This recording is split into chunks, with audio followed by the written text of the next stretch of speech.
Hey guys, good afternoon. Afternoon na pala ngayon. Welcome to my other vlog for today. So guys, may bagong pinapagawa si Brenda dito sa Hinagua Nature Park. Dito sa kayang bakanting lote. Yan, may pinapagawa siya guys. Tingnan natin. Yan, ito na yun. Ito po yung bakanting lote ni Brenda guys. Katabi lang ng garden niya. Yan, abangan niya na ng mga ganito pa. Bahay to guys. Yan.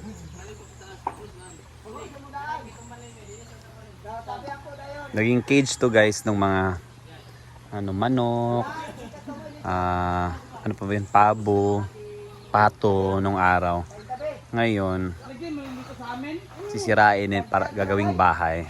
Yan. Alamin natin sinong titira dyan guys. Ito yung bakanting lupa niya guys. Tabi lang siya sa may kantin, may sampayan namin, at saka dito sa may garden. So ito yung bakanting lupa to. Malawak-lawak din siya guys. Ito sila nagtatrabaho. Dito din guys, may sila tinatawag. Ang tawag sa inyo dito, miracle fruit.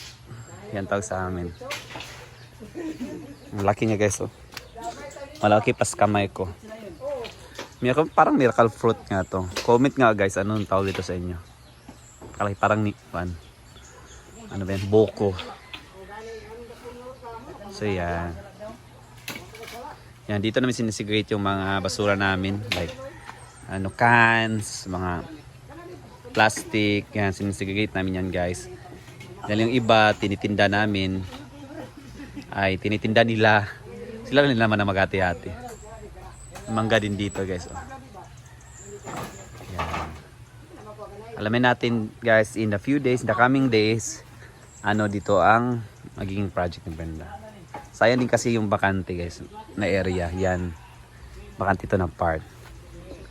Ayan. Itong garden na. Ang garden. Ano ba to? Fish pa. Nandito pa rin. Yan. May pa naman yan, mga ano ba yan? Tilapia, maliliit pa. Hindi pa na-harvest. Pero teka lang, parang wala ko nakikita na. Parang namala na siya guys. Nakonti na lang yung tubig. Meron na rin mga gulay-gulay dito.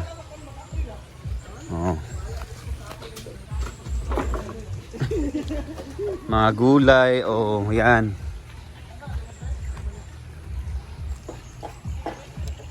Meron ding sa andawa, 5 fingers. Marami ng tangkong. Salamat kay Nina, siya yung caretaker na ng ating gulayan. So yan. Libot ko kayo guys ha.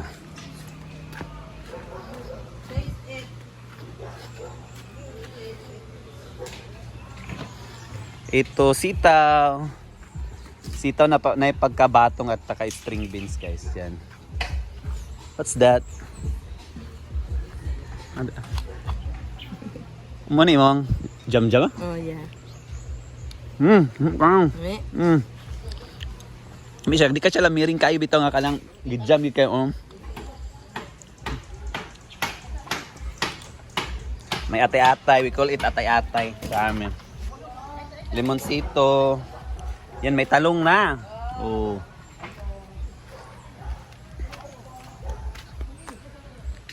Kadot lang ha. Ay. Nasila yugog man ade. Di ko balog putol. Kadot lang. Meron din tangkong. To parang kalabasa to.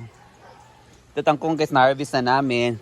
Ganito yung pagpa-harvest guys, kaya para pag mayroon tutubo pa siya, at least hindi siya mamamatay. Yan tangkong. Pechay, nailan yung pechay.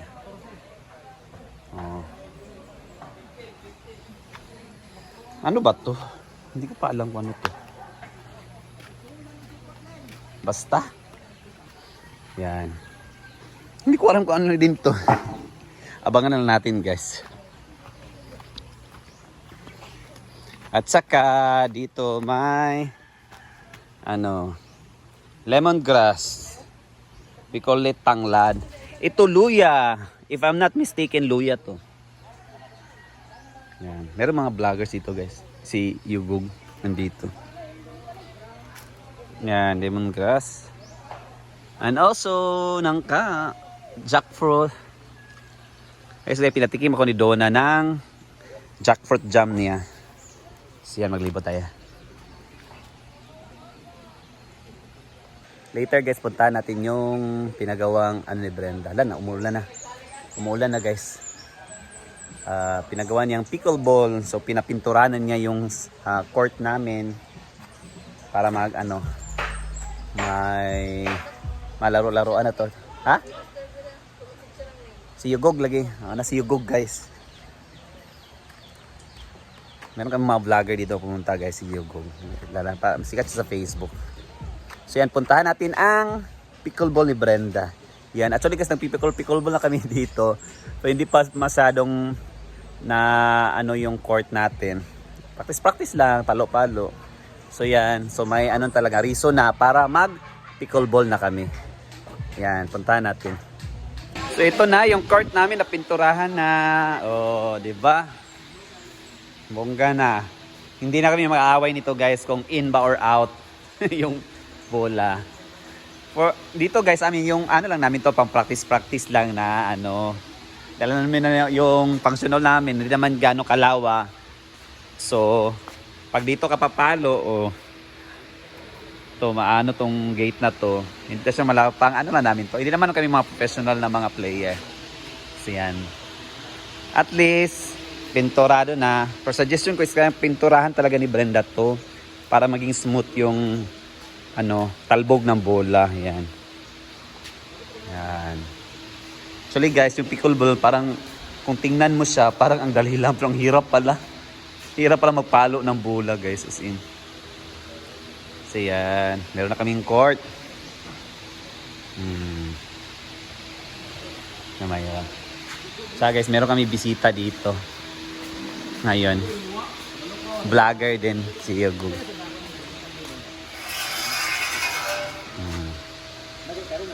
Bisita ni Brenda. Yan. Si Rock na. At saka guys, bongga na dito venue sa hinaguan. Ready na yung mga pa-arko natin. Kung may kasal, at least ready na. Padagdag palamuti na lang ang ilalagay. Yan. Di ba?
Guys, bago pa kapoy naman ko eh.